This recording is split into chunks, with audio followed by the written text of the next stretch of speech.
Vous vous êtes déjà demandé comment les cycles lunaires pouvaient concrètement transformer votre vie ? Découvrez une méthode révolutionnaire qui va au-delà de l'astrologie traditionnelle. Dans cette masterclass gratuite, Johan Roche vous dévoile son approche centrée sur l'influence de la Lune, permettant d'appliquer l'astrologie de façon vibratoire et émotionnelle dans votre quotidien. Plus qu'une simple masterclass, c'est une approche pédagogique innovante qui rend l'astrologie enfin accessible à tous. Ne manquez pas cette opportunité unique de maîtriser un outil puissant pour forger votre destin. Cliquez maintenant en haut à droite de l'écran ou sur le lien en description pour réserver votre place.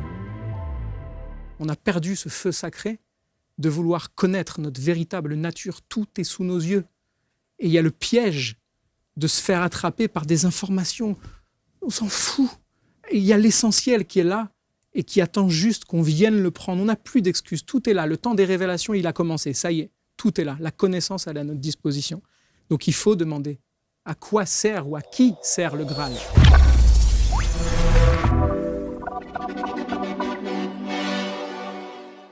Chers amis, bienvenue, belle rencontre, émission spéciale que l'on vous propose sur ABC, au cœur d'un sujet qui fascine autant qu'il intrigue, autant qu'il, depuis des siècles maintenant, suscite beaucoup de questionnements lorsqu'on parle des Templiers, et notamment la résurgence templière. Et pourquoi est-ce qu'on aborde ce sujet ? Eh bien, je ne sais pas. Je vais vous dire pourquoi. Parce que mon invité, un jour, m'appelle, vous le connaissez évidemment, il fait partie de la famille ABC Talk, et il me dit « Il faut qu'on fasse un sujet sur les Templiers ». Et je dis « Pourquoi les Templiers ?» Et je ne pensais pas qu'il était autant habité par justement cette énergie. Alors, je ne sais pas si j'utilise les bons mots, cette philosophie templière. On va l'accueillir, il va nous expliquer tout ça et nous faire une belle démonstration de ses ressentis et de ses talents. C'est Johan Roche qui est installé. Salut mon Johan. Salut Marc, merci de me recevoir à nouveau. Surtout, je dois te dire... Sur cette thématique ? Ouais. Qui me touche au plus haut point. Mais pourquoi bien alors ? Au-delà de l'astrologie. Parce que... il y aurait beaucoup à dire, mais je pense que tes questions vont nous y amener aussi, comme toujours. Parce que les Templiers sont peut-être ce qui a touché au niveau spirituel et initiatique. Ils ont laissé une empreinte inéluctable dans l'histoire de l'Occident, au point même que, même sans s'en rendre compte, on ne se rend pas compte aujourd'hui de ce qui s'est effondré et ce qui s'est écroulé à cette époque-là. Et puis, c'est resté dans l'inconscient collectif. On a tout, le mythe arthurien, on a toutes ces choses-là. Le chevalier a toujours incarné quelque chose, un très haut idéal initiatique qui peut être salvateur, je pense, pour les humains aujourd'hui, et encore plus pour le masculin. Et c'est vrai que la première chose... Alors, c'est un sujet que je ne maîtrise pas du tout. C'est ça qui est intéressant, parce que je pourrais te poser des questions de novice complet. Et en même temps, je dis fascinant parce que le premier truc, quand on évoque les Templiers, c'est le trésor. Tout le monde parle du trésor, le monde a parlé du trésor, il y a tellement eu d'écrits, tellement d'émissions, tellement machin. Et j'ai envie d'être brut de pomme. Est-ce qu'il existe, et je sais au travers des questions qu'on a préparées, que tu l'amèneras d'une autre manière, ce trésor. Mais est-ce que, dans la matière, tu crois que ce trésor existe ? Alors, j'ai envie de te raconter une histoire en te demandant de ne pas amener la réponse si tu la connais. Bien sûr, okay, bien sûr. Parce qu'on va l'amener à la fin. Je te propose qu'on l'amène à la fin. C'est une métaphore. J'aime parler en métaphore parce que c'est ce qui va amener le plus de clarté à une idée, qui est qu'au commencement, les dieux venus du ciel, quand ils arrivèrent sur Terre et qu'ils trouvèrent l'être humain qui n'était pas encore très évolué, ils ont voulu l'aider, lui donner un coup de pouce dans son évolution. Et donc, ils se sont dit, on va lui offrir un peu de notre étincelle divine pour lui faire un bond dans son évolution. Mais, comme il n'est pas tout à fait prêt, il ne faut absolument pas qu'il sache où va se trouver cette étincelle, parce que derrière, il pourrait en faire n'importe quoi. Et donc là, ils ont commencé à faire des réunions tous les jours pour trouver où est-ce qu'allait être ce lieu. Alors, on n'a qu'à le cacher dans le tréfonds des forêts les plus obscures. Ils disaient, non, un jour, il arriverait à trouver ce trésor. L'autre, il se dit, mince, on n'a qu'à le cacher au fond des océans. Mais non, là, pareil. On allait réussir un jour à trouver au fond de l'océan ce trésor. Ou alors dans les confins de l'univers. Mais non, même si c'est une bonne idée, un jour dans notre évolution technologique, on irait là-bas. Et jusqu'au jour où ils ont trouvé où est-ce qu'ils allaient le cacher, ce trésor, Eh ben, rendez-vous à la fin de l'émission. Rendez-vous à la fin. Wow, ça, si c'est pas une phase de teasing extraordinaire. Je sais pas si c'est le fait d'avoir travaillé déjà sur le sujet et puis dégrossi et enlevé des couches. Mais ouais, c'est quelque chose de pertinent. Ça assemble des pièces de puzzle en fait.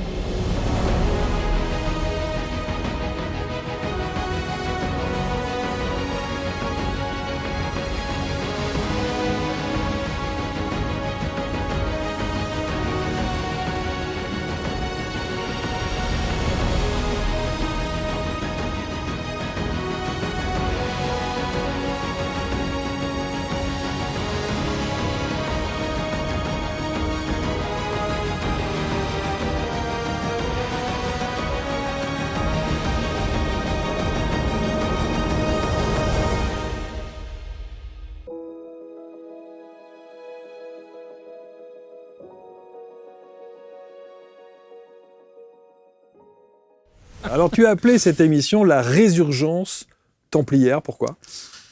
La thématique de la résurgence templière, elle a toujours été contemporaine, en fait, dans le sens où, depuis la disparition de l'ordre du Temple, donc on est à peu près 1314, quoi, même si ce qui m'intéresse ici, c'est pas l'historicité de l'ordre du Temple de l'époque du XIIIe siècle, même s'il est important, parce qu'il est un socle véritable, mais des tonnes d'émissions, tu tapes sur YouTube, vont traiter du sujet historique, c'est pas ce qui m'intéresse le plus ici.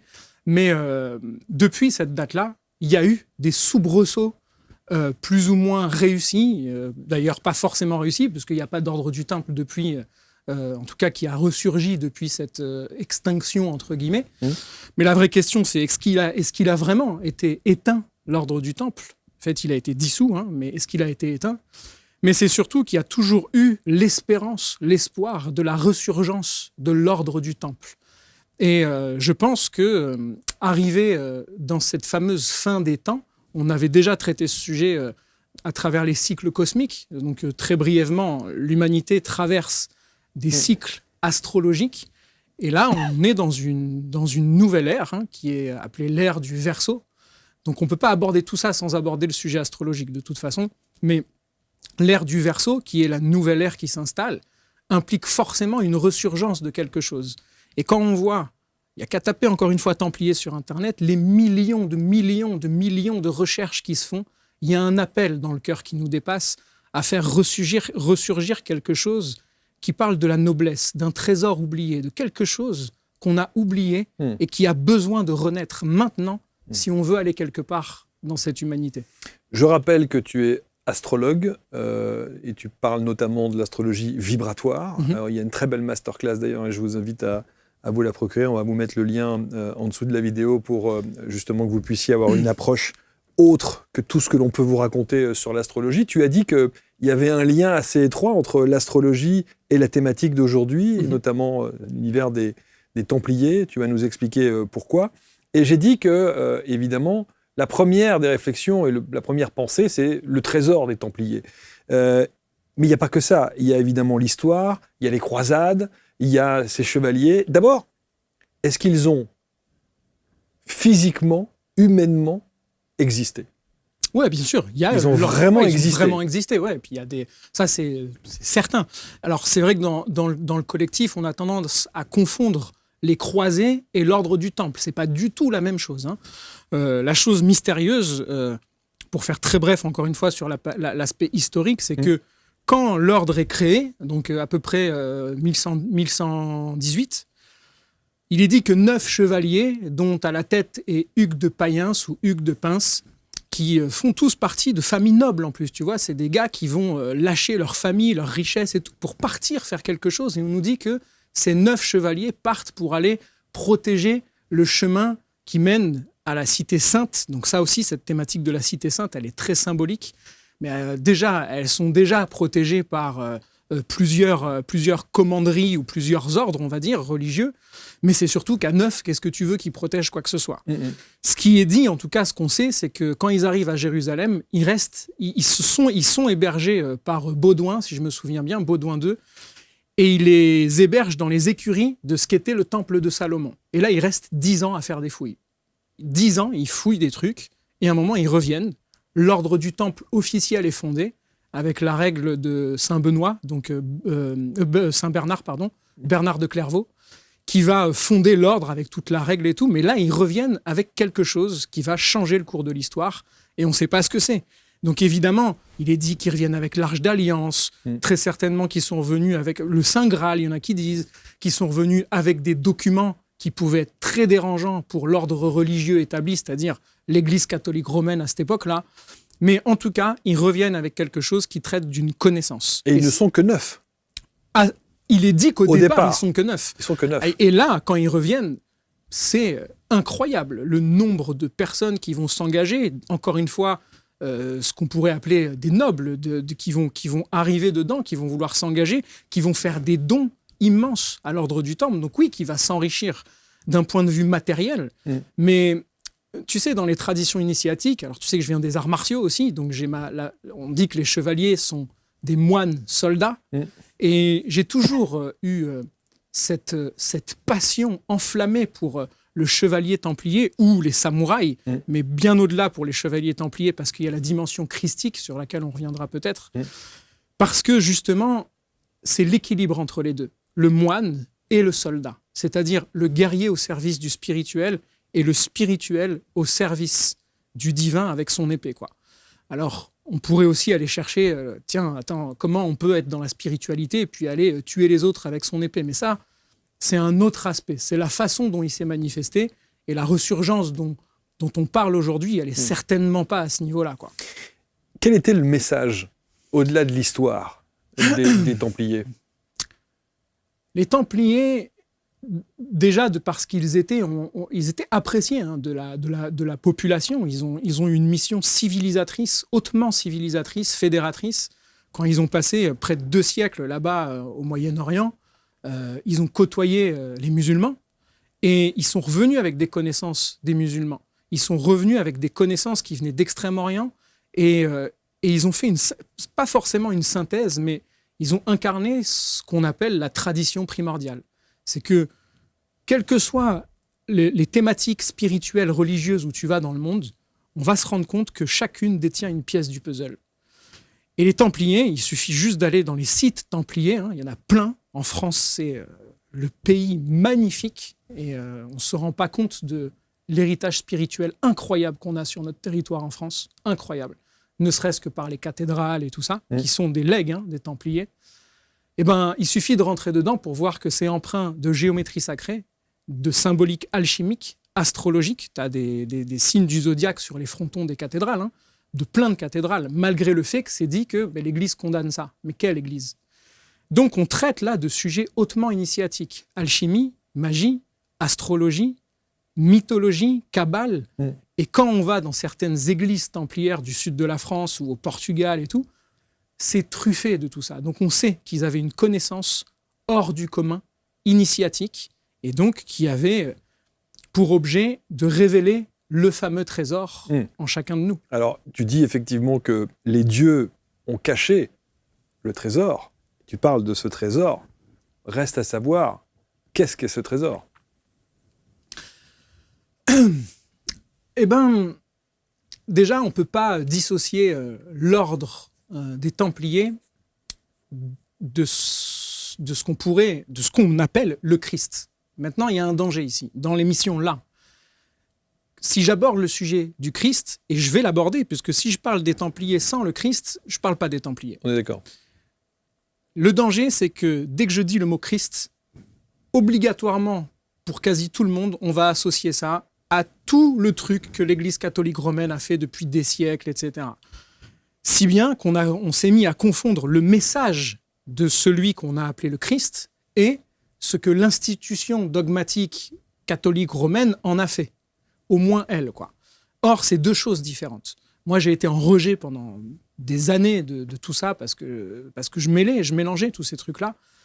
Et quand j'ai commencé à m'y plonger un peu plus en profondeur, de voir qu'il existe en fait un ésotérisme chrétien, ou plutôt un ésotérisme christique. C'est-à-dire que derrière les lignes, le trésor est écrit. Le trésor est écrit. Ce trésor-là, en fait, c'est que tout raconte, si on lit les évangiles, etc., tout raconte une histoire qui se passe à l'intérieur de nous. Et que le Christ, le fameux Christ, il est à l'intérieur de nous, en fait, en chacun de nous. Et le véritable secret, le véritable trésor, c'est toutes les connaissances qui vont nous mener à aller à la rencontre de ce Christ, de cette énergie christique hautement puissante, que tu sois musulman, amérindien, aborigène, je ne sais pas où. L'énergie du Christ, et attention, je ne parle pas de Jésus là, je parle de cette puissance universelle divine est en chacun d'entre nous. Et ils incarnaient ça, parce qu'ils ont eu ce rôle civilisateur de la grande fraternité universelle, et ça fonctionnait, ça marchait. Et c'est ça le trésor. Je pense qu'il se lie à plusieurs niveaux. Il y avait un trésor matériel, c'est sûr, parce que pour avoir les moyens de devenir un État à l'échelle de toute l'Europe, c'était un État à part entière, au sein même de l'État, et au point même de déranger Philippe le Bel, et puis de faire un peu trembler le Vatican et tout ça, c'est qu'ils avaient les moyens, les gars. Et donc, il y a un trésor matériel, mais je pense qu'on est à la mesure de ce qu'on cherche. Si la seule chose qui nous intéresse, c'est de chercher le trésor des Templiers matériels, on est encore dans un système capitaliste qui a envie de... Non, mais c'est un truc de môme. Non, mais bien sûr. C'est tellement fascinant. En revanche, de passer par le trésor, de se dire, mais c'est quoi ce trésor ? J'ai envie d'aller découvrir des trucs. Bien sûr. En se mettant en route, tu découvres bien autre chose et bien au-delà de ce pourquoi tu étais parti au départ. Et en ça, la recherche du trésor, elle est salvatrice aussi. Est-ce qu'il y avait une hiérarchie bien sûr. Est-ce qu'il y avait un chef de file ? Oui, il y a eu 22 grands maîtres de l'ordre du Temple, là aussi, très symbolique. Pourquoi, comme par hasard, l'ordre s'arrête au moment où le 22e grand maître de l'ordre du Temple, Jacques de Molay, est brûlé pas loin d'ici, sur l'île de la Cité, qui est maintenant le square du Vert-Galant, je crois que c'est, qui s'appelait l'île aux Juifs à l'époque. Et il est brûlé là-bas, et c'est le 22e grand maître. On sait qu'il y a 22 arcanes du tarot, et donc ce chiffre 22, il est aussi hautement symbolique. Alors, est-ce que c'était voulu d'avance de mener la mission jusque-là, et qu'une fois qu'elle était menée, c'est bon, on retourne dans l'ombre et on va continuer notre travail dans les coulisses du monde. J'ai tendance à croire ça, en fait. Ouais. Alors, pour évidemment ponctuer cette émission, comme Johan ne fait jamais les choses à moitié, il y a en face de toi quelque chose qu'on est obligé, évidemment, de décrire, parce que c'est intéressant. D'abord, il y a cette bougie rouge, ok, très bien. Il y a ces différents accessoires, et notamment, alors je vais sans doute utiliser un mauvais mot, une sorte de tapis de sol là, qui représente évidemment le symbole des Templiers. De l'ordre du Temple. Effectivement, pour moi, c'est une façon d'honorer, dans toute tradition initiatique, l'importance de se rattacher à une tradition spirituelle. C'est pour ça qu'aujourd'hui, je trouve que ça peut être parfois dangereux d'être dans des formes de spiritualité qui sont un peu fourre-tout, un peu melting pot. On va tout mettre dans le chaudron, on fait un peu de yoga par-ci, un peu d'invocation des maîtres ascensionnés par-là, des guides spirituels par-ci. Et en fait, ça amène un mélange de plein de choses qui fait qu'on est rattaché à rien. Mais la symbolique du rattachement, elle est hyper importante. On l'a dans les arts martiaux, donc les arts de Mars. Mars, c'est le guerrier, donc le soldat, le chevalier. Et les arts martiaux, on a une ceinture. Cette ceinture, au-delà d'être dans la symbolique des grades, qui n'existait pas à l'époque, c'est surtout un lien. C'est un lien, une ceinture. C'est ce qui me relie au maître qui a eu avant moi, et encore avant eux, et encore avant eux. Donc à chaque fois que je noue ma ceinture, je suis en train de me relier à l'ordre éternel qui a transmis cette connaissance jusqu'à la coupe du Graal que je suis, que tu es, et qui l'incarne, et qui va avoir le devoir de la retransmettre à son tour pour qu'elle continue. Et ça aussi, ça fait partie d'une des missions, je pense, de la resurgence aujourd'hui. Alors, pour moi, ça, c'est une façon, là, de me relier et d'honorer cet ordre du Temple pour tout ce qu'il a produit, pour tout ce qu'il a généré. À partir du moment où l'ordre du Temple a disparu, il n'y a plus eu aucune cathédrale qui a été construite. Aucune. Ça a été terminé. Donc il y a quelque chose qui a disparu. Il est dit dans la légende que quand Jacques de Molay est brûlé, toutes les cloches des cathédrales de France, toutes en même temps, se mettent à sonner pour honorer quelque chose qui était en train de partir, quoi. Donc, pour moi, en analogie, le rouge, L'analogie en astrologie, on a l'habitude de se connaître, tu sais que je travaille beaucoup avec ça, c'est une façon d'entrer en cohérence vibratoire avec une énergie. Et alors, ça, c'est juste parce que c'est le support avec lequel je voyage. Quand j'ai besoin de méditer ou autre, c'est ça que je vais ouvrir. Mais là, c'était une façon aussi de ne pas juste faire une émission, mais d'aller honorer ce que je pense être aujourd'hui une véritable ressurgence, quoi. Comment se fait-il que tu sois autant fasciné par cette dimension spirituello, historico, tout ce qu'on veut derrière? Parce qu'il y a tout ça, c'est tellement vaste, tellement énorme. Pourquoi cet angle des Templiers? Pourquoi te sens-tu complètement habité par ça?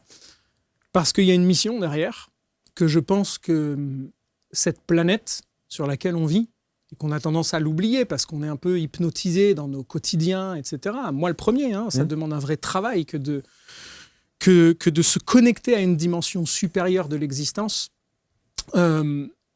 Cette dimension-là, elle amène une réponse merveilleuse à l'humanité aujourd'hui, dans le sens où je pense que cette planète est appelée à devenir une planète sacrée.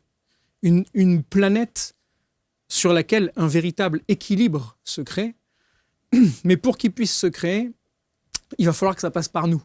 Il ne va pas y avoir un pouvoir magique qui va descendre sur son nuage et nous sauver, etc. Donc ça va impliquer, en astrologie, l'ère du Verseau. Le Verseau, chaque signe est gouverné par une planète. C'est un peu le grand maître du royaume de ce signe.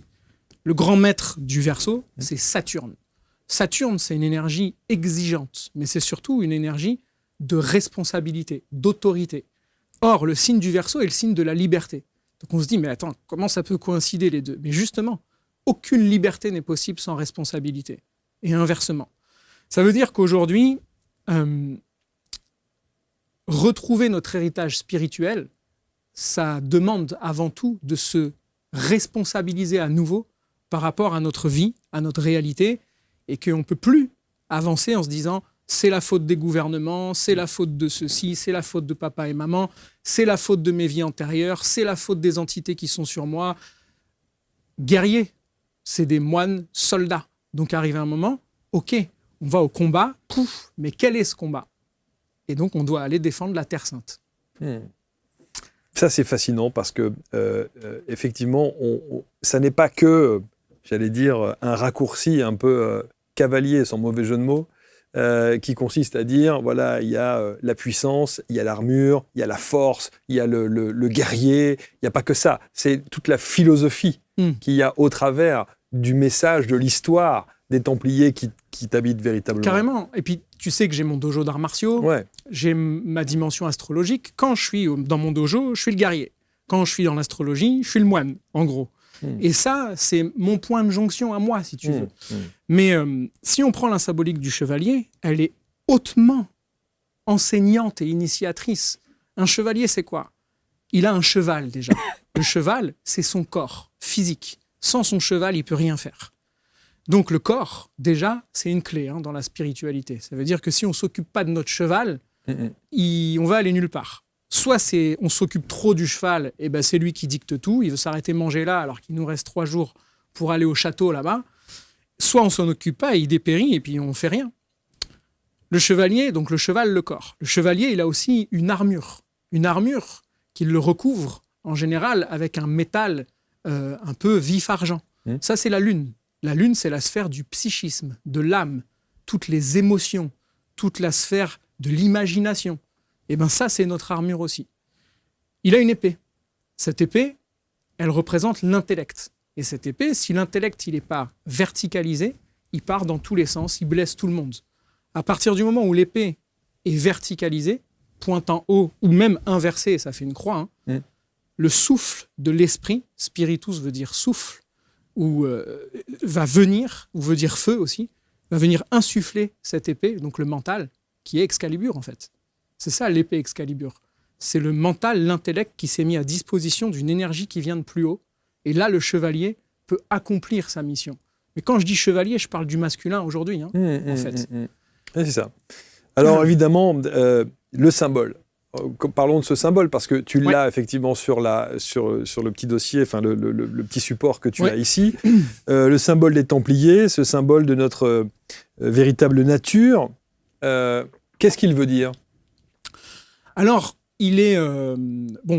tout symbole porte en lui-même une charge énergétique, une vibration. Et on n'a jamais fini de faire le tour d'un symbole. Donc un symbole est appelé à être un support de méditation pour quelqu'un. Parce que, en fait, le symbole initie. C'est-à-dire que si je me mets à me mettre dans un état disponible et que je médite là-dessus, tout comme un glyphe du zodiaque ou n'importe quoi d'autre, je vais être traversé par des choses, par un courant spirituel. Et ce qui va me traverser est différent de ce que toi, tu vas être traversé en méditant sur ce support. Donc il est un support initiatique de méditation, quel qu'il soit, pas forcément celui-là, mais tous les autres. Mais là, c'est le sujet de l'émission. Et puis aussi, quand on prend la roue du zodiaque, avec tous les points de l'année, donc les 2 solstices, donc on va avoir hiver, été, et les 2 équinoxes printemps, automne, on a des signes du zodiaque ici. Donc on a par exemple Capricorne, Cancer, donc hiver, été, et Bélier, printemps, Balance, automne.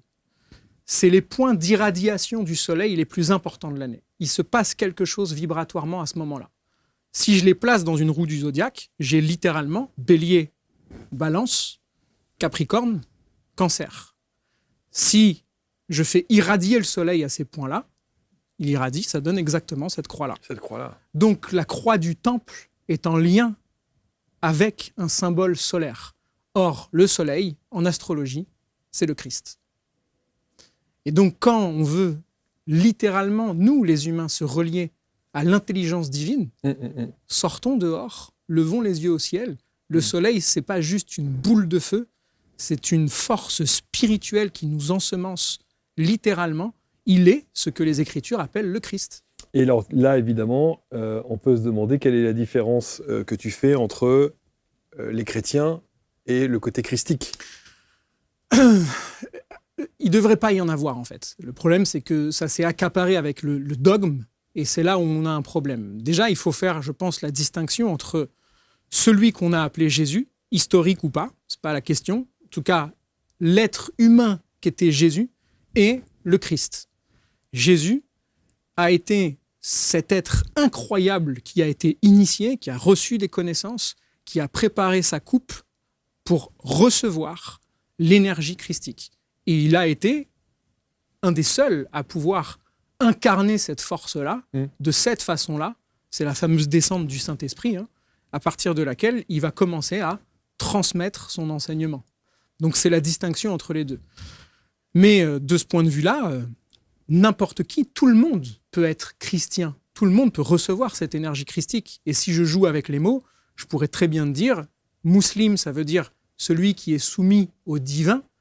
Dans un certain ordre des choses, on est tous soumis au plan divin, quelque part. Donc en fait, on est tous musulmans, si on le lit de façon littérale. Donc tout ça, c'est très symbolique, en fait. Et quand on parle de djihad, de guerre sainte, évidemment que tout ça, c'est détourné pour des enjeux politiques et qui font que on s'éloigne du véritable sujet. Être les gardiens de la Terre sainte ou partir en guerre sainte pour aller défendre la Jérusalem sacrée, ça parle de ce qui se passe ici, en fait. La véritable guerre sainte, c'est celle qui se passe dans nos cœurs. Et être dans une ressurgence templière aujourd'hui, je ne pense pas que ça parle de faire ressurgir un ordre comme à l'époque et tout ça. C'est fini, on n'en est plus là, c'est terminé. Aujourd'hui, on nous demande de nous individualiser en responsabilité de notre spiritualité. Et donc, qu'est-ce que ça implique que d'incarner moi le changement que je veux voir dans ce monde? La guerre, elle se situe dans mon cœur, entre chaque jour les décisions que je prends. Est-ce que je sers la lumière ou est-ce que je sers l'ombre? L'ombre, ouais. Qui avait intérêt à ce que les Templiers disparaissent? L'ombre. Mais bon, dit comme ça, c'est très général, mais l'ombre, clairement. Il y a Philippe le Bel et puis son bras droit, Guillaume de Nogaret, qui était des déchaînés contre les Templiers pour plein de raisons. Il y en a qui disent que Philippe le Bel était ultra endetté envers les Templiers, que ça l'arrangeait bien de les faire couler, et puis en plus de ramasser tout le pactole en même temps. Manque de bol, chose mystérieuse, le jour où ils sont arrêtés, donc on est en 1307, donc de 1307 à 1314, donc 7 ans de torture totale pour les quelques Templiers qui se sont fait attraper, des centaines, hein, mais les milliers d'autres, avec toute la flotte, tous les trésors, tous les butins, tous les chevaux, introuvables. On ne les a jamais retrouvés. Donc là, on sait que le Portugal a joué un très grand rôle dans l'histoire. Portugal, hein, c'est le port du Graal, où Galles veut dire aussi la pierre. Donc ils ont eu, même sur leurs armoiries, hein, ils ont des choses très puissantes. Il y a Tomar, Tomar, c'est à 1 heure de Lisbonne. C'est une cité templière incroyable, sauf que ça ne s'appelle plus l'ordre des Templiers, ça s'appelle l'ordre du Christ. Mais quand tu vas là-bas, tout est templier. Donc, et puis il y en a qui disent qu'ils sont partis de La Rochelle vers ce qu'on appelle aujourd'hui l'Amérique, mais avant même que Christophe Colomb découvre l'Amérique. Or, quand Christophe Colomb part là-bas, il a quoi sur son bateau? Une croix templière. Exact. Donc ça montre bien qu'il y a quelque chose qui n'était pas mort en fait, en 1492 je crois que c'est. Bon, tout ça c'est des faits historiques. Quoi. Mais comment ont-ils pu disparaître avec cette puissance phénoménale? Ils avaient l'argent, ils avaient le pouvoir, ils avaient l'influence sur bon nombre de gens qui venaient justement se rallier à leur cause. Ils étaient des milliers, même plus. Comment ont-ils pu disparaître? Je ne pense pas qu'ils aient disparu. Hein. Alors, l'ordre a disparu. Il a été dissous. Il n'a pas été condamné au final. Hein. Il a été dissous, mais il n'a pas disparu dans le sens où ils se sont dispatchés par Mons et par Vaux, quoi. Et derrière, les choses ont continué dans l'ombre. Je pense que de toute façon, les Templiers, dans les couches profondes je pense qu'il y avait vraiment des mages là-dedans, des personnes qui avaient une très haute connaissance des sciences initiatiques, hermétiques, donc des connaissances d'Hermès, astrologie, alchimie, magie, tout ça. Ils avaient la connaissance des cycles astrologiques. Et je pense qu'ils savaient qu'on allait rentrer dans une phase de l'histoire où c'était plus la peine. De toute façon, leur mission, elle était remplie. Ils avaient fait ce qu'ils avaient à faire. Et rendez-vous quelques siècles plus tard pour que le travail continue. Et en attendant, on va opérer dans l'ombre, tranquillement. Certains sous-entendent que les dignes successeurs des francs-maçons, des Templiers seraient les francs-maçons. Pareil, mystère, hein, beaucoup s'en revendiquent, d'autres pas du tout. Mais une chose est certaine, c'est que quand on s'intéresse à la franc-maçonnerie, qu'on regarde le nom de certains grades, il y a bien clairement dans les grades et dans certaines opérations une empreinte templière, clairement. Donc, que ça en descende ou pas, il y a une inspiration templière là-dedans. Il y a un grade qui s'appelle carrément chevalier, donc c'est en lien avec tout ça. Je ne pense pas qu'il y ait d'héritier au sens propre de l'ordre du Temple. Je pense que nous sommes tous et toutes les héritiers et héritières, attention aussi, hein, héritières, potentielles du dépôt que représente l'ordre des Templiers. Il y avait aussi, parmi les femmes, il y avait des femmes aussi. Il y avait des femmes qui ne jouaient pas forcément le rôle de chevalières comme les hommes, mais elles avaient un rôle super important et qui était vraiment un rôle de soutien puissant, quoi. Alors justement, parlons du rôle, le rôle qu'avaient les chevaliers templiers dans la spiritualité et notamment de leur temps. Quelle était leur mission, en fait? Alors c'est important de parler, déjà dans l'aspect très pragmatique, hein, ils ont eu un rôle civilisateur aussi par rapport à... Ils avaient des constructions hallucinantes sur l'apport de l'eau dans certaines cultures, avec des systèmes d'irrigation qui allaient nourrir toute l'agriculture. Ils avaient les compagnons qui les avaient rejoints et qui bâtissaient avec eux et tout ça. Ils n'ont jamais pris part, par exemple, au conflit avec les Cathares, alors qu'ils sont contemporains, tu vois. Leur mission, c'était vraiment quelque chose de civilisateur qui se répandait dans toute l'Europe et dans le monde. Ils voulaient faire descendre ce qu'était la Jérusalem céleste et une vraie conscience christique avec de vraies valeurs. Aime ton prochain comme toi-même. Toutes ces valeurs chrétiennes qu'on a dans un christianisme de départ, le christianisme primitif et ésotérique, et sur d'autres plans qui, pour moi, sont le plus important, c'est l'initiation. Et alors attention, parce que l'initiation, c'est un mot qui est très galvaudé dans cette grande époque d'éveil spirituel et tout ça. L'initiation, par définition, c'est toute méthode ou pratique qui va nous rapprocher de notre véritable nature divine. Donc, il y a des méthodes, les arts martiaux peuvent le permettre, la franc-maçonnerie dans ce qu'elle était au départ, une religion quand elle est appliquée d'une certaine façon avec une méthode particulière. Il y a plein de voies possibles pour aller vers l'initiation. Initio voulant dire nouveau commencement. Ça veut dire qu'à partir du moment où j'ai vécu une initiation, ma vie change. Je démarre quelque chose de nouveau. Donc là, en l'occurrence, qui m'amène vers mon héritage divin et l'expression de cette essence véritable que je suis. À l'inverse, la contre-initiation, c'est tout ce qui va m'éloigner de ma véritable nature et m'endormir dans ma conscience animale matérialiste. Si on observe la société actuelle, elle est énormément contre-initiatrice. Énormément. Et tu penses qu'aujourd'hui, il serait bon peut-être de se replonger un petit peu sur ce que, justement, tu parlais de cette spiritualité chevaleresque, et c'est ce qui manque dans notre monde moderne, pour le coup. Oui, clairement. Tu vois, dans les légendes arthuriennes, les contes du Graal, qui, je pense, ont été réécrits en plus à l'époque des Templiers, mais en fait, les légendes arthuriennes sont antérieures à ça. On les trouve déjà chez les druides, les Celtes, parfois même en Mésopotamie, dans d'autres endroits avec le Graal et tout. Une des phases majeures des légendes arthuriennes, c'est que déjà on est dans la table ronde, il y a la table ronde avec tous ces chevaliers, et puis dans cette table ronde, il faut qu'il y ait un chevalier, il y a un siège qui est vide. Ce siège, il est vide parce qu'il est destiné au chevalier qui trouvera le Graal. Ce Graal se situe dans le château aventureux, gardé par le roi pêcheur. C'est un roi qui est malade, le roi pêcheur. Et un jour... Lancelot, par exemple, arrive dans ce château, il voit le roi pêcheur qui arrive avec le Graal, il est tellement fasciné, il dit rien, tout, et puis le roi pêcheur, il dit « Mais quelle catastrophe! Pourquoi tu m'as pas demandé à quoi servait le Graal ?» C'était la question à poser. Et à chaque fois, ils échouent, tous. Ils posent pas cette putain de question. Jusqu'au jour où Galahad, la pierre, Galahad, qui est le fils de Lancelot, si je me souviens bien, va poser cette question. Et ça va être le seul qui va être digne de pouvoir sortir l'épée Excalibur. Qu'est-ce que ça veut dire tout ça ? Ça veut dire qu'en fait, le château aventureux, il est où ? Il est là. Toujours pareil. Toujours pareil. Le roi pêcheur, c'est... Pêcheur, attention, c'est pas le truc dogmatique, genre t'es un fautif. La traduction exacte de pêcheur, ça veut dire rater sa cible. C'est une imperfection. C'est quelque chose qui est encore impur chez nous et qu'on doit réussir à transformer, qui n'est pas divin en fait. C'est ça le côté pêcheur.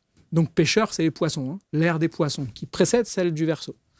Et le roi pêcheur, c'est cette partie de nous qui est blessée, qui a oublié son héritage. Et si le chevalier que nous sommes, donc l'ego, ne vient pas rencontrer le roi intérieur pour lui demander « c'est quoi le Graal ?» C'est mort, on va continuer à tourner en rond. Cette question, c'est la soif de savoir, la soif de la connaissance. Alors, il y a une dernière histoire là, pour répondre à cette question que j'adore. C'est un chevalier qui est avec son apprenti. Et l'apprenti lui dit est-ce que vous pouvez m'apprendre quel est l'état intérieur qu'il faut avoir pour accéder à la connaissance ? Il dit qu'est-ce que tu penses, toi ? Qu'est-ce qu'il faut avoir comme état intérieur pour accéder à la connaissance ? Il faut la vouloir à quel point, la connaissance ? Il dit je sais pas,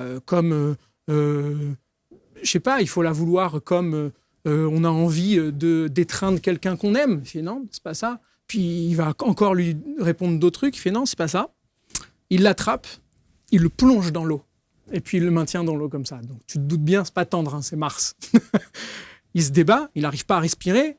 Il attend. Au dernier moment, il le ressort. L'autre, il a cru qu'il allait mourir, quoi. Il lui dit, à quel point est-ce que tu as voulu respirer, là ? Il dit, j'allais en mourir, quoi. Le jour où tu voudras savoir et vouloir connaître à ce niveau-là, là, tu vas déclencher l'aventure en toi. Aujourd'hui, on a perdu ce feu sacré de vouloir connaître notre véritable nature. Tout est sous nos yeux. Et il y a le piège de se faire attraper par des informations. On s'en fout. Et il y a l'essentiel qui est là. et qui attend juste qu'on vienne le prendre. On n'a plus d'excuses, tout est là. Le temps des révélations, il a commencé, ça y est, tout est là. La connaissance, elle est à notre disposition. Donc il faut demander à quoi sert ou à qui sert le Graal. Ça, c'est fascinant. C'est des histoires incroyables. Ouais. Alors, pour revenir justement aux Templiers, est-ce qu'on peut dire que si on devait résumer en fait, l'action, la force, la puissance des Templiers, c'est quoi ? Ça serait service, instinct, sacré, force. C'est ça qui résume en fait l'identité même du temple. Il y a, de toute façon, tout ça, c'est interconnecté, mais il y a un adage, je crois, qui vient des Compagnons, qui était très relié aux Templiers aussi, qui résume bien ça, c'est servir sans se servir et sans asservir. Pour l'époque, c'est quelque chose, cette conscience-là. Pour l'époque, c'est un truc de fou, de commencer à rentrer dans une dimension fraternelle de l'existence, où on va respecter aussi bien le paysan que l'autre à côté. C'est révolutionnaire. Alors oui, c'est sûr que c'était pas non plus, je pense pas que c'était que des enfants de cœur et qu'il y avait forcément des abus là-dedans et tout ça, mais comme partout. Et qu'il faut remettre ça dans le contexte de l'époque. Mais aujourd'hui, tu vois, quand on va parler de ça, est-ce qu'un chef politique respecte ce truc, servir sans se servir et sans asservir? Tu vois, je pense qu'on en est à des années-lumière. Et c'est en ça que je pense que la dimension politique de la chevalerie moderne, elle est salvatrice. Parce que le mot politique veut dire littéralement la vie dans la cité. Donc oui, quand je m'occupe de politique, je vais m'occuper de la vie dans la cité, qu'est-ce qu'on va mener comme action pour un meilleur vivre ensemble. Mais c'est très réducteur ça. On est sur l'extérieur. Comment prétendre réussir à harmoniser la vie dans la cité, donc dans la politique, si déjà dans ma cité à moi intérieure, c'est le bordel? C'est un peu dur ce que je vais dire, mais on va jeter la pierre envers les hommes politiques en disant c'est des manipulateurs, c'est des menteurs, c'est des profiteurs, c'est des arnaqueurs. Mais dans ma vie, je fais la même chose. Je mens, je trompe, j'arnaque, j'ai de la colère envers les autres, envers mon prochain. Et donc ça demande déjà de me dire si je suis composé d'un corps physique avec des millions de cellules vivantes, si j'ai un corps émotionnel aussi, qui ont leurs propres fluctuations, que j'ai un mental avec des pensées qui vont dans tous les sens, si je ne suis pas maître de ça, en ma propre cité intérieure, à quoi bon vouloir être maître de quelque chose extérieur si déjà moi-même je ne sais pas comment faire avec moi, juste moi. Et on a, je ne sais pas si on peut l'afficher, le sigle, le sigle du temple. Alors il y en a plein qui ont dit ça, par exemple, c'est parce qu'ils étaient pauvres. Alors ils mangeaient dans la même assiette, puis ils montaient à deux sur le même cheval. C'est ce qui est dit, historiquement parlant. Alors, ok. Maintenant, essayons de nous questionner sur la symbolique ésotérique de ce que représente ça. Le corps, c'est le cheval. Et puis, il est chevauché, il est appelé à être chevauché par le premier cavalier qui est l'âme, et puis le second qui est l'esprit. L'âme, l'esprit, le corps. Rien que là, déjà, on a le cadeau de cette fameuse trinité à maîtriser pour pouvoir renouer avec notre véritable trésor des Templiers. Il est donné là-dedans. Donc, ça invite à nous questionner sur une chose. La dimension spirituelle, c'est que si je suis capable d'observer mon corps, toi tu peux le faire aussi à n'importe quel moment, tu peux observer ton corps. Si tu as mal au genou, tu dis « Ah tiens, j'ai mal au genou ». Tu es en train de l'observer. Si tu es en train d'observer ton corps, c'est que tu n'es pas ton corps, puisque tu es en train de l'observer. Si tu es en colère ou tu es triste, tu dis « Tiens, je suis en colère là, ou je suis triste ». Si tu es en train d'observer cette colère ou cette tristesse, c'est que tu n'es pas cette colère ou cette tristesse. Et puis si tu es en train de penser à 50 000 trucs en même temps et que d'un coup, tu réalises que tu es en train de penser à 50 000 trucs et que tu vois ces pensées, ça veut dire que tu n'es pas ces pensées non plus. Donc si tu n'es ni ton corps, ni tes émotions, ni tes pensées, alors qu'est-ce que tu es ? Et bien là, on rentre dans le domaine de l'esprit, celui qui observe, qui insuffle tout ça. Et là, on rentre dans une dimension templière, parce qu'il n'y a que cette dimension-là, l'observateur, qui est capable de centraliser tout ça dans sa cité sainte, dans sa cité intérieure. Est-ce que tu es capable de décrire et d'expliquer les écritures qu'il y a autour ? Ouais, bien sûr. C'est Sigillum Militia Christi. Donc XP, c'est c'est le symbole du Christ, à l'époque, en grec, c'est le Christos. C'est le sigle de la milice du Christ. Sigillum militia Christi. Le sigle de la milice du Christ. Donc, s'ils ont choisi ça comme sigle, d'ailleurs, il y a même une tradition magique qui s'appelle les sigils. Ça veut dire que c'est aussi un symbole magique à son niveau. Est-ce qu'ils étaient craints ? Ouais, je pense. Tu veux dire par Est-ce qu'on les redoutait ? Ouais, je pense. Je pense parce que c'était des vrais moines soldats. Ils étaient entraînés. Alors, s'ils étaient moines soldats, c'est qu'ils étaient entraînés au combat, mais ils étaient aussi de l'équivalent des prêtres, quoi. Ils passaient énormément de temps à prier et tout ça pour se relier à une source. Et je pense qu'ils étaient autant craints qu'aimés. Et quand Guillaume, tu vois, j'allais dire Philippe le Bel, mais avec Guillaume de Nogaret, ils ont commencé à créer tout ce truc-là pour les faire tomber. Il y a beaucoup de légendes qui sont sorties avec des chants populaires et tout, qui font des Templiers, les gars qui vont se troncher, qui vont nuire à la population, qui sont terrorisants et tout. Mais ça faisait partie de la construction pour terroriser en fait la population. La population et les faire tomber. Et les faire tomber derrière. Ouais, c'est ça, et les faire tomber. Alors, on parle bien sûr des symboles, parce que dans l'univers des Templiers, il faut savoir, j'allais dire presque lire entre les lignes, au travers de tous ces symboles, il y a des tas de choses. Cette lecture que tu viens de faire là, c'est une lecture qui t'est propre ? Non, absolument pas. Parce qu'on pourrait l'interpréter d'une manière complètement différente. Et welcome d'ailleurs, c'est ce qui est demandé en fait. Tu sais, l'importance de... Ça aussi, ça fait partie de la chevalerie. C'est que si j'ai une épée qui représente, par exemple en tarot, les épées, le monde des épées représente l'intellect. C'est le monde de l'intellect, donc du mental. Si mon mental, c'est mon épée, ça veut dire que je suis invité à l'utiliser. C'est soit on me dit comment il faut que je l'utilise et je vais passer toute ma vie à penser comment on me dit de penser, soit, par la force d'un symbole, par exemple, je vais commencer à me questionner. Donc questionner, quest, la quête. Ça veut dire que je me mets en quête intérieure. Qu'est-ce que ça me raconte ? À quoi ça me fait penser ? Et selon ce à quoi je suis capable d'accéder dans ma vie, je vais gravir des échelons sur un même symbole. C'est ça qui va faire, par exemple, que si on se revoit l'année prochaine, je vais te raconter très certainement autre chose de ce symbole. Si je te prends ta carte astrologique, aujourd'hui, je vais te dire quelque chose, et puis dans un an, ou même la semaine prochaine, je vais dire, putain, mais j'avais pas vu ce truc-là. Et je vais te raconter un truc. Pourtant, c'est la même carte, elle n'a pas changé. Donc, qu'est-ce qui a changé ? C'est toi, en fait, qui a changé. Sauf que la fabrication de cette symbolique, ceux qui l'ont fabriquée, ils l'ont fabriquée avec une intention. Bien sûr. Et cette intention-là, il n'y en a qu'une. Elle ne peut pas être interprétée, de réinterprétée, de réinterprétation. Alors, super question. Je pense que c'est comme pour les textes, les symboles, voire même, c'est un entraînement neurologique à tout ce qui se passe dans notre vie. Je te donne un exemple très concret avec moi, je viens de la tradition hébraïque à la base. Ma mère est juive, donc j'ai grandi dedans. Et dedans, il y a une technique, qui n'est pas très connue d'ailleurs, qui s'appelle le Pardes. P-R-D-S. Ça se prononce Pardes. C'est, en fait, la première lettre d'un mot à chaque fois qui nous donne une méthode pour lire un symbole ou un texte. Le premier, le P, c'est le P de Peshat. Peshat, c'est l'interprétation littérale. Quand tu vois quelque chose de littéral, ils sont deux sur un cheval. Ensuite, la deuxième lettre, c'est Remez, donc Pardes, P-R, donc Remez, c'est l'interprétation, disons, symbolique. Symboliquement, c'est parce qu'en fait, ils étaient pauvres, donc du coup, ils devaient monter à deux sur le cheval. Ensuite, P-R-D, donc Derat, le D de Derat, c'est le sens allégorique. Non, attends. L'allégorie, en fait, nous parle du fait que le cheval, c'est le corps, le premier cavalier, c'est l'âme, l'autre, c'est l'esprit.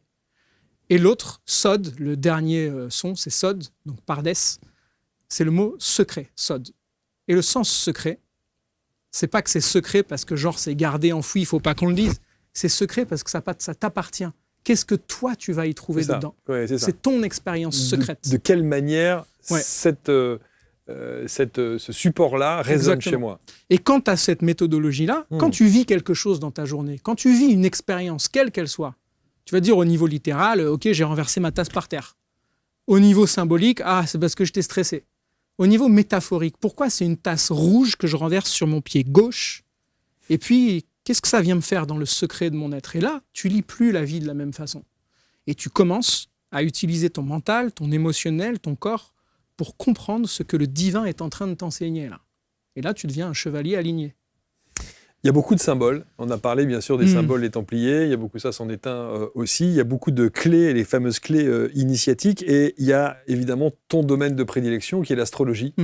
Et effectivement, on se demande pourquoi est-ce qu'on fait le lien entre l'astrologie et les cycles au travers de tout ce qu'on peut vivre les Templiers. Les Templiers étaient très, très à cheval sur... c'est le cas de le dire sur les phénomènes astrologiques.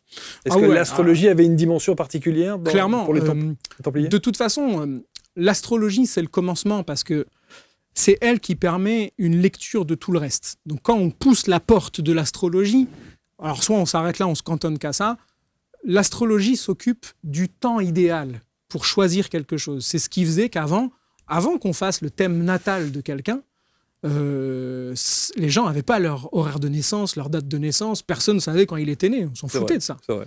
Donc on venait voir un astrologue, pourquoi? Pour consulter le ciel par rapport à, tiens, quand est-ce que je dois aller attaquer les Anglais? Ce que faisait Richelieu d'ailleurs. C'est pour ça que Louis XIV, il a viré de l'Académie des sciences l'astrologie, parce qu'il a grandi avec Richelieu, qui disait c'est tel jour qu'il faut aller attaquer les Anglais, et puis ça marchait pas. Donc c'est ce qu'on appelle l'astrologie élective. C'est qu'on va choisir le moment juste pour accomplir une tâche. Mais ce moment juste, il doit être fait avec des moyens justes. Donc il va falloir manipuler la matière au moment exact pour pouvoir accomplir quelque chose. Ça, c'est l'alchimie. L'alchimie s'occupe de la matière. Et la magie, c'est l'énergie qu'on va placer entre les deux. C'est l'intention vibratoire, la prédisposition. Les Templiers étaient maîtres en tout ça. Et encore une fois, c'est pas moi qui le dis. Alors, beaucoup le disent, de spécialistes sur l'ésotérisme templier. Mais encore une fois, il suffit d'aller dans des sites templiers pour voir à quel point c'est truffé de ces symboles magico-astrologiques, kabbalistiques, alchimiques. Une fois, j'étais dans une église dans le Languedoc-Roussillon. Et puis, j'étais avec une de mes amies. Et puis, on regardait au plafond. Et puis, t'avais des cercles disposés d'une certaine façon. On se dit, mais qu'est-ce qu'ils ont voulu représenter ici? Puis à un moment, je me dis, tiens, j'ai envie d'aller sur là où il y a l'autel à l'église. Et puis j'ai envie de me mettre tourné contre l'autel pour me faire une petite méditation. Et donc j'étais tourné dans l'autre sens. Et donc je fais ma médite, 10 minutes, et puis là je lève les yeux au ciel et je vois le symbole, mais dans l'autre sens. Et là je vois littéralement un arbre kabbalistique, l'arbre des séphirotes. Clairement.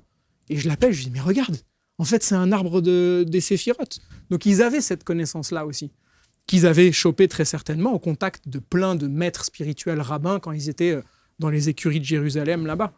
Donc, ils ont incarné, si tu veux, un dépôt de connaissances qui est salvateur parce qu'il nous mène à la conscience de notre véritable nature. Qu'est-ce qu'il nous reste d'eux aujourd'hui ? Quand on voit évidemment tous les mouvements New Age, toutes les fausses spiritualités, toutes ces choses-là, est-ce que tout ça est parti en délitement ou est-ce qu'il nous reste encore des choses fortes? Non, je pense que ce dépôt, il est éternel, au point même que je pense que l'ordre du Temple est antérieur à l'ordre du Temple. Je ne sais pas si tu vois ce que je veux dire. C'est-à-dire que l'ordre du Temple qu'on a connu de 1118 à 1314, ça a été la manifestation matérialisée, concrète, d'un ordre spirituel qui a toujours existé de tout temps, peut-être sous différentes formes, sous différents noms. Et c'est ce dépôt-là, il est inatteignable, même s'il est plus disponible à une certaine époque, sous une certaine façon au niveau matériel, il est disponible sur d'autres plans. C'est pour ça que je pense que l'initiation, ce qui était à l'époque des écoles de mystère, des ordres particuliers, tout ça, aujourd'hui, même ceux qui se prétendent, je ne vais pas citer des noms, mais des groupements initiatiques qui se prétendent initiateurs, c'est des clubs de vacances pour la plupart. Il n'y a plus la dimension spirituelle profonde, parce que je pense que l'initiation, elle ne passe plus par ces regroupements. L'initiation passe de soi avec notre reliance et ce que la vie va nous mettre sur le chemin. Mais il faut le vouloir. Mais on passe notre temps à nous parler de ce changement de paradigme. Ouais.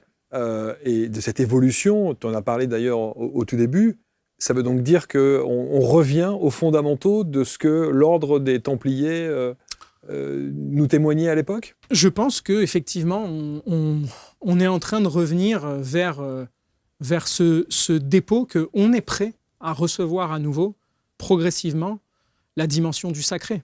Alors, la dimension du sacré, c'est justement toutes ces connaissances-là. C'est un sage, je ne sais plus si c'était un sage arabe, Averroès, qui disait que le mal initial, c'est l'ignorance. L'ignorance mène à la peur mène à la haine mène à la colère, qui mène à la violence. Donc l'équation, c'est d'aller résoudre le problème à sa source, c'est l'ignorance. C'est d'aller dissiper l'ignorance, qui est le côté sombre. Par quoi ? Par la lumière de la connaissance. Et il y a une vraie résonance avec notre époque contemporaine. À fond. Et je pense vraiment que cette chevalerie intérieure, se relier à cet ordre-là, c'est tous les jours de se dire, est-ce que je fais le choix d'aller vers la connaissance ou est-ce que je me laisse aspirer par l'ignorance, ou en tout cas par les facettes sombres de mon être. Ça me fait penser à Yoda. Tiens, on les appelle les chevaliers Jedi, d'ailleurs. C'est vrai. Yoda qui dit un moment à Luke Skywalker, tu sais, c'est pas difficile de basculer du côté obscur de la Force. Il suffit juste de se laisser aller à ses bas instincts. C'est pas difficile du tout. Parce que le côté obscur de la Force, il t'appelle. Lui, il fait de l'ingérence. Il te dit, viens, tu vas voir, c'est trop bien. La lumière, elle fait rien. La lumière, c'est un choix. Elle t'appelle pas, la lumière. Elle dit pas, viens, c'est magique, mon enfant. Elle dit non, on respecte ton choix. Quand tu seras prêt, tu vas vouloir venir nous voir. En tout cas, tu dis que, et pour reprendre la métaphore bien sûr des chevaliers, tu dis que devenir chevalier aujourd'hui, c'est un acte politique. C'est ça en fait. Clairement, je pense que ça nous demande... Tu sais, si on prend le chevalier en astrologie, chaque planète représente un archétype, si tu veux. Le prêtre, c'est Jupiter, Saturne, c'est le serviteur, le Soleil, c'est le roi, la Lune, c'est la reine, Mercure, c'est le messager, Vénus, c'est la princesse. Et bien Mars, c'est le chevalier, c'est le chef des armées. Mais dès qu'on pense à les armées ou une arme, on pense tout de suite à la violence, à la destruction. Si on dit Mars, c'est ce que les Romains en ont fait, le dieu de la guerre. Mais le dieu de la guerre n'était pas le dieu de la guerre à la base, c'était le dieu de la combativité, du courage, de la force, de la volonté.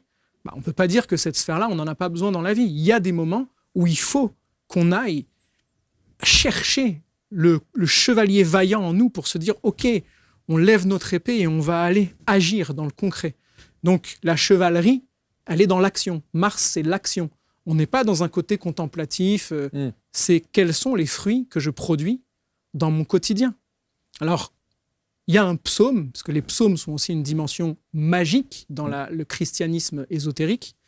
Il y a un psaume qui dit « Si l'Éternel, donc le divin, si l'Éternel ne bâtit pas la demeure, alors les bâtisseurs travaillent pour rien.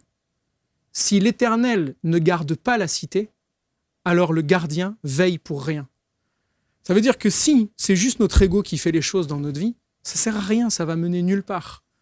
C'est-à-dire que même cette dimension chevaleresque, même ce que tu fais ici à ton bureau tous les jours, c'est un acte politique chevaleresque si tu le relis à ton sens profond de pourquoi je me lève le matin, qu'est-ce que je sers, qui est-ce que je sers, à quoi sert mon Graal.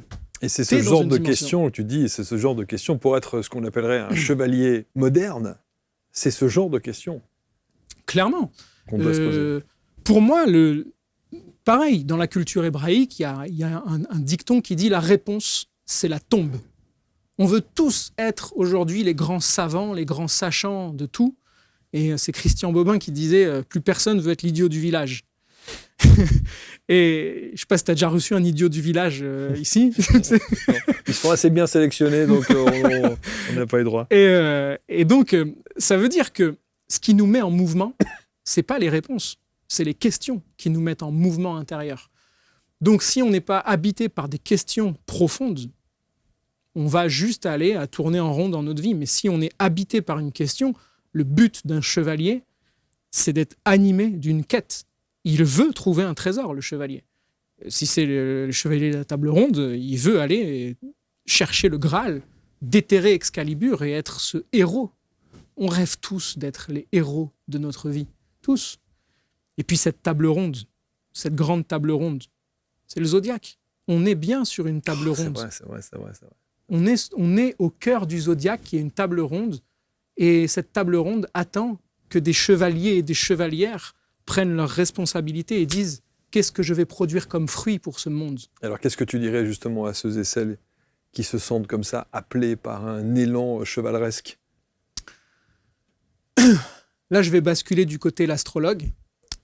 Quand on prend le thème astral d'une personne, la carte du ciel de naissance d'une personne, toi, moi, n'importe qui, c'est un moment unique de toute l'histoire de l'univers. Jamais le ciel, au moment de ta naissance ou de la mienne, n'avait été disposé exactement de cette façon-là. Et jamais plus il le sera.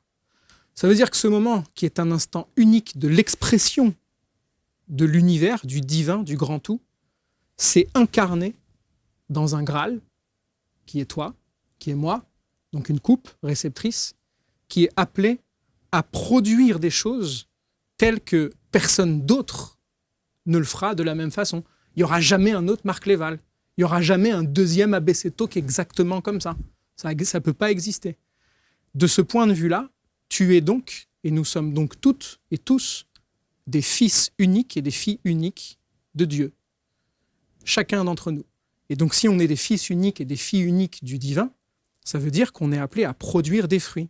Donc la question c'est quoi mon don, talent, aussi infime qu'il puisse être, que je pourrais faire en cadeau à l'humanité. Et là, on n'est plus dans une spiritualité de l'abondance en mode, comme si le but de la vie c'était en mode développement personnel. Ah bah moi je veux attirer l'abondance et puis devenir ultra riche, millionnaire, et puis quoi, me dorer la pilule après sur une île et puis ma vie est terminée. La dimension christique, c'est qu'est-ce que je suis venu offrir au monde ? C'est autre chose. Le soleil, quand il se lève le matin, il pulse de toute sa puissance. On est invité à devenir, chacun d'entre nous, des Christ en puissance, c'est-à-dire des soleils qui irradient dans le monde leur couleur unique. Quelle est ta couleur unique que tu nous offres ? Pareil pour moi, pareil pour n'importe qui nous regarde. Tu te poses cette question ? Tous les jours. Tous les jours. Quand je suis en astrologie, dans une séance, qu'est-ce que je vais dire ? C'est quoi le mot que je vais employer ? Quand j'ai ces centaines d'enfants devant moi au dojo, chaque semaine, il n'y a pas un seul cours que je ne commence pas avec le salut. Qu'est-ce que je leur envoie dans mon salut ? Qu'est-ce que je vais leur dire au début du salut, aux petits de 4 ans, ou aux grands, ou aux petits de 60 ans Parce qu'il en va de la responsabilité. Si on parle de magie, par exemple, il n'y a pas besoin d'aller très loin à s'imaginer des chasubles, à faire des rituels de ouf et tout. Hein. Chaque parole est un acte magique. Chaque parole est porteuse en elle-même d'une charge qui va changer la vie de la personne. Hein. Que je lui dise « t'es une merde » ou « t'es incroyable », ça va changer le cours de sa vie. Hein. Donc c'est bien un acte magique. Hein. Mais mes pensées aussi, mais mon corps aussi, ce que je fais avec. Donc en fait, on est des magiciens en puissance oubliés. On pourrait l'écouter des heures. C'est fascinant. Et évidemment, se plonger comme ça dans ce... Alors, je trouve on termine là-dessus, mais il y a un côté fascinant parce que cette histoire, elle est pleine de symboles.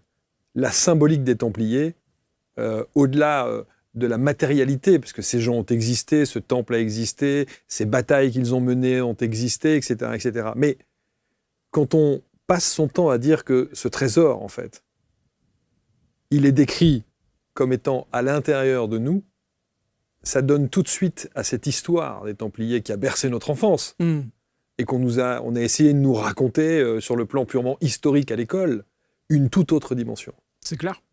C'est clair. Ça n'a plus rien à voir. Au début, quand tu m'as dit viens, on fait l'émission et tout, je me suis dit putain, trop bien. Je rentre dans une boutique, une librairie, et je vois un magazine hors série spécial Templier. Je me dis trop bien, je vais le lire. Je passe les pages et c'était que de l'aspect historique, voilà ce qu'ils ont fait, machin, tout ça.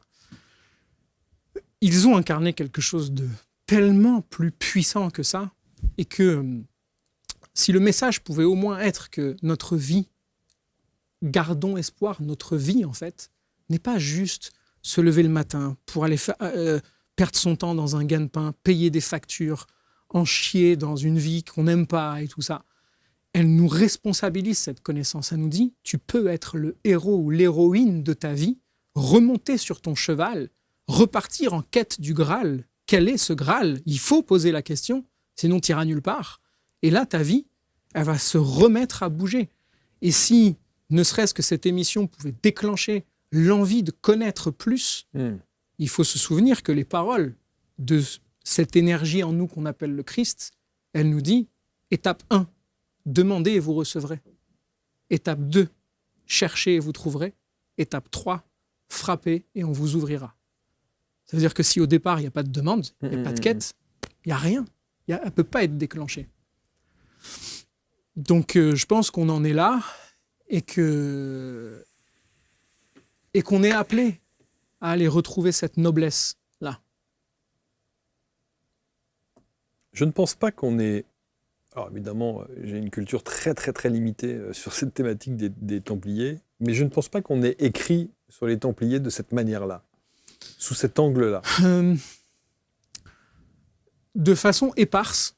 Moi, tout ce que je partage, ça vient de mon propre cheminement, de mes expériences, mais ça vient aussi de certaines personnes qui furent mes enseignants, de livres dont j'ai croisé la route. J'ai rencontré beaucoup de personnes parce que j'adore être un chercheur. Le signe de la quête en astrologie, de l'aventure, c'est le Sagittaire. C'est mon ascendant. Donc je ne vis que par ça, en fait. J'ai besoin de ça, en fait. C'est ce qui m'anime. Mais il suffit de chercher. Il suffit de chercher, on trouve très vite. Et dès qu'on se met à chercher, on se dit, tiens, mais comme mais par la hasard... différence avec toi, c'est que comme tu as cette maîtrise totale de l'astrologie, le lien et la compréhension de cette dimension mystique, historique des Templiers est beaucoup plus claire et plus simple. Dans les dimensions initiatiques, c'est pas pour rien qu'il est dit que l'astrologie, mais moi je le savais pas au départ ça, qu'il est dit, c'est après je me suis dit, oh trop bien, j'ai commencé par ça, et oui. Tant mieux.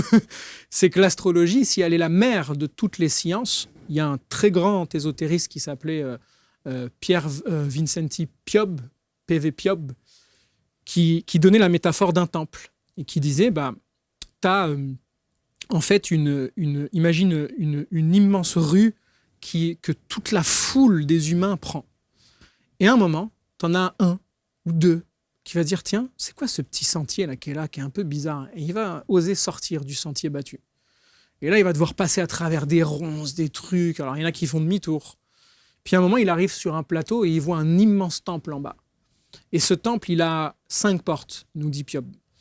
Ces 5 portes sont l'astrologie, la magie, l'alchimie, la mythologie et le symbolisme.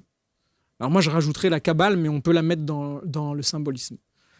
Il dit, il y a 2 portes qui sont des fausses portes, en fait. Si tu les ouvres, il y a un mur derrière. Mais elles sont intéressantes à aller chercher, c'est le symbolisme et la mythologie. La mythologie, si tu n'as pas les clés pour les comprendre, tu vas nulle part. Symbolisme, pareil. L'alchimie, c'est une vieille porte, toute rouillée. Et c'est vrai que quand tu te coltines des bouquins d'alchimie, c'est chiant. C'est des vieux grimoires, tu comprends rien du tout. La clé est toute rouillée et tout ça. La magie, dangereux. La magie, la porte de la magie, si tu l'ouvres, il y a un ressort derrière qui fait boum. Donc si tu n'es pas préparé, tu te fais écraser par la porte. Il y en a une qui sert toutes les autres, c'est l'astrologie. Parce que quand tu rentres dans l'astrologie, tu es obligé d'aller toucher au symbolisme, à la mythologie, à la Kabbale, à la magie, à l'alchimie. Et une fois que tu as rentré par là, tu as accès au temple. Merci, merci infiniment. Bravo pour cette démonstration-là, bravo pour ces explications. Je pense que c'est une émission qu'il faut aussi revoir, qu'il faut appréhender encore une fois, peut-être réécouter pour bien être imprégné et pour voir justement toute cette dimension symbolique qui est si puissante, si forte au travers de cette... Et alors, je voudrais terminer avec cette photo. Voilà, cette photo de ce personnage que vous voyez qui ressemble étrangement à celui qui est sur le plat. Il est voilà. Est-ce que si tu avais vécu à cette époque, tu aurais suivi ce mouvement ? Sans aucun doute, oui. Ouais. J'ai le sentiment dans cette vie de suivre le mouvement. Le mouvement, oui. Sur un autre plan, mais oui, clairement. Chaque dimension astrologique est animée par ça, chaque enseignement martial et animé par ça. Donc vous ne cherchez pas au bon endroit. Le trésor des Templiers, vous l'êtes. Exactement. Et c'est la fameuse fin de cette histoire du début d'émission. Les dieux l'avaient donc caché à l'intérieur de l'être humain, là où il n'aurait jamais l'idée d'aller chercher. Exactement. Ni au fond des mers, ni au sommet des montagnes, ni plus haut sur des voies célestes. Exactement. À l'intérieur de chacun d'entre nous. Merci, monsieur. Merci, Marc. Bravo. Et puis, j'aimerais faire un cadeau aussi pour l'émission, pour les personnes qui regardent. Si elles me contactent, je leur offrirai une prière qui met dans l'énergie templière pour qu'elles fassent l'expérience de ça. Formidable. On met le lien du contact de Johan juste en dessous de cette vidéo. Merci à toi. Merci, Marc. Merci infiniment. Vous commentez.